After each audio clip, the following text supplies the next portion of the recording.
The E1 error code on a higher automatic washing machine indicates that the machine is not draining water within the program time, typically within 4 minutes. When this error occurs, it appears on the machine's control board. Common causes of the E1 error code include improper positioning of the drain pipe. It should be between 80 and 100 centimeters high, and blockages in the drain pipe, which can be due to accumulated dirt or small foreign objects like toys.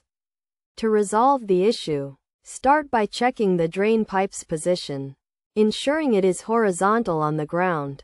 If not, adjust its position. Then open and close the top lid to see if the error code clears. Next, inspect the drain pipe for blockages and clean it using a plumber's snake if necessary. Remove any foreign materials. Then release the drain hose, placing a bucket under the rubber pipe, and remove the plug to allow draining. Remove and clean the filter. Then replace it and slide the plug back into the pipe. After these steps, open and close the top lid again to restart the machine. If the error code persists, it may be necessary to contact a professional for further assistance.